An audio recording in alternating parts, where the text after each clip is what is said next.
Good morning, everyone. Welcome to today's ViDevo. This morning we are once again in Mark chapter 7, starting in verse 31 and going to the end of the chapter in verse 37. It says this: Then Jesus left the vicinity of Tyre and went through Sidon, down to the Sea of Galilee, and into the region of the Decapolis.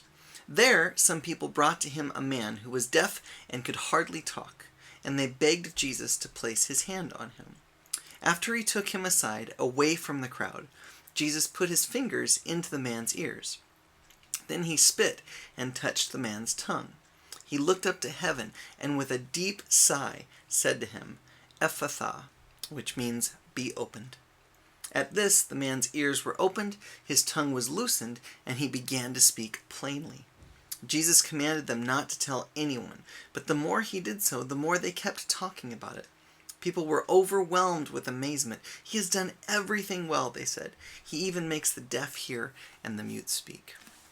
Next Sunday we'll actually plan to look at a passage that's very similar to this one in many ways. So I'll save a lot of the main points for Sunday that we could make about this passage. But I will answer the number one question that I'm guessing just might be on your mind right now, which is this.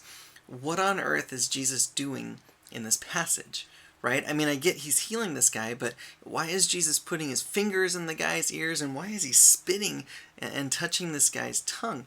Well, the short answer is, remember, this guy is deaf. And so by putting his fingers in the man's ears, Jesus is communicating in a culturally acceptable way back then what he wants to do for this guy. And as far as the spit goes, as odd as it may sound to us today, saliva was actually one form of medicine back then. It's something they'd use medicinally in that time and culture. So when it's the saliva of the Son of God, when it's medicine from the Son of God, that's the best there could possibly be. I know that sounds weird to us, but back then it wasn't that weird. But the main point that I hope we'll get out of this today is this. Jesus is prophecy fulfilled. Somewhere around 680 to 700 years before what we just read, listen to something that God said through a prophet named Isaiah.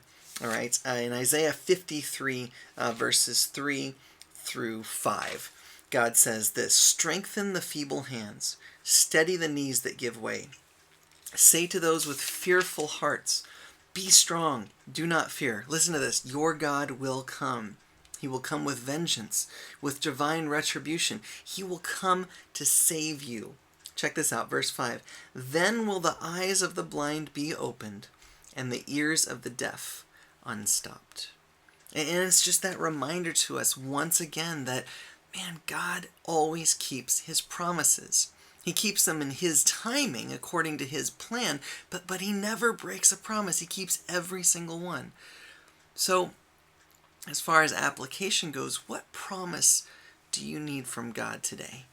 Is it the promise of his presence that he'll never leave you or forsake you, so you don't need to be afraid? Is it the promise of his peace in this world where things can be so unsettled and crazy around us? Is it another promise he's made? Whatever the case, can I remind you this morning to hang in there? Because not only has God not forgotten about you, not only has he not forgotten your situation, not only has he not forgotten about his promises, not only will he come through in his perfect timing, but when he does, it's sure to be awesome and so worth any wait that we faced in the meantime, just like in the passage we read.